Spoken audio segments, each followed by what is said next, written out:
Before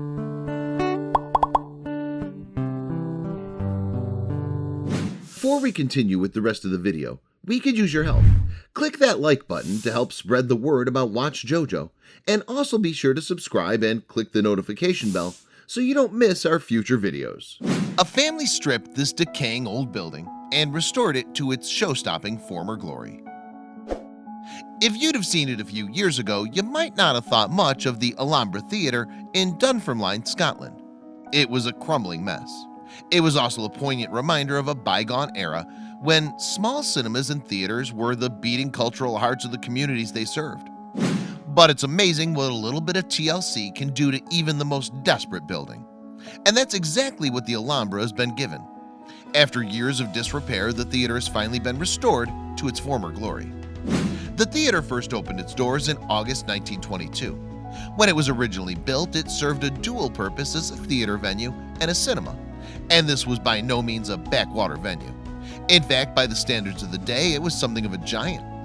The building was designed by John Fraser and built by G. Stewart of Blantyre over 24 months. And when it was finished, it was the largest brick-built building in Dunfermline, which is situated in the county of Fife on the east of Scotland. Consequently, if you're ever approaching Dunfermline from a southerly direction, the Alhambra is still a fixture on the skyline. The first thing shown at the venue was a silent film called Over the Hill. Subsequently, a number of famous faces graced the Alhambra stage, the fourth biggest in Scotland over the years. But sadly, time and changing trends started to take their toll, as they did with many of Britain's theaters. What's more, by the 1960s, bingo was starting to take off in the country, and so the Alhambra switched its purpose. Perhaps surprisingly, it's thanks to this change in direction that so much of the original interior of the building remains intact.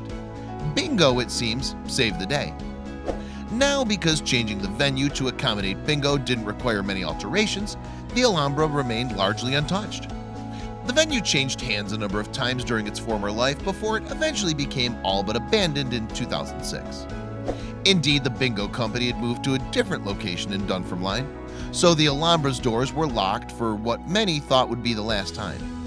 And a theater that had once played host to royalty now looks set to fade into the history books for good. The venue consequently fell into disrepair, and for a couple of years it looked like the end was drawing near for the wonderful old building. But then a new owner stepped in, and a fundraising campaign called Alhambra in the Raw kicked off.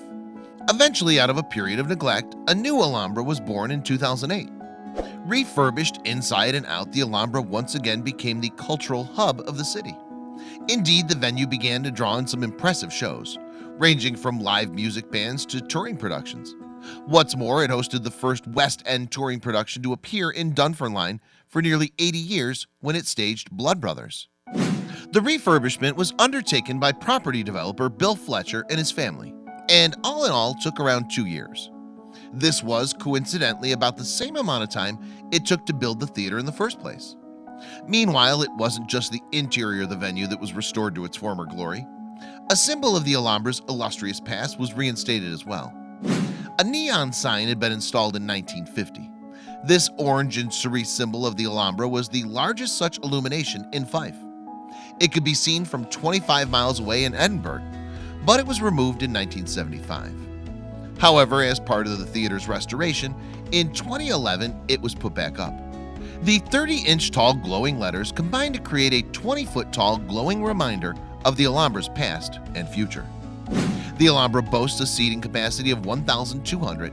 However, the rows of chairs at stage level can be removed to increase the capacity to 2,000. What was in danger of becoming little more than a derelict ruin has been transformed, through hard work and dedication, into something that the city of Dunfermline can be proud of. But it hasn't all been plain sailing for the Alhambra since it opened its doors in 2008. Currently, it's one of just 2 theaters in Scotland that doesn't receive funding from the local authority, and that's led to plenty of financial struggles. In fact, while the theater did receive a one-off payment from the Region's Council in 2014, by the start of 2016 it was in danger of closure. It would be sad to see the doors close on such a beautiful building, and one with such a rich and varied history. Indeed, the Alhambra has seen some bizarre goings-on in recent history, including one incident in which 5 people end up in police cells.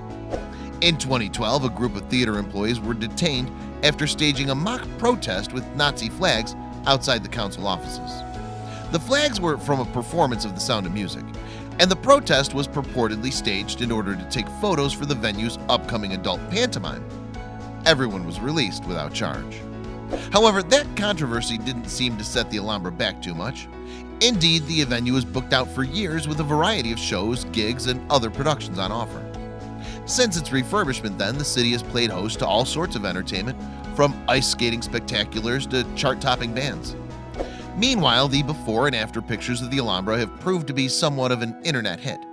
Simon Fletcher, a member of the family which rebuilt the theater, posted them to Reddit, and soon they went viral. Speaking to the British daily newspaper The Metro, he said, "I'm not really sure why it's been so popular. I think people like to see the transformation and renovation pictures." Furthermore, he added, "I also think that nobody likes to see these old buildings with such historical importance being left to rot. And hopefully that's a fate that the Alhambra has now avoided."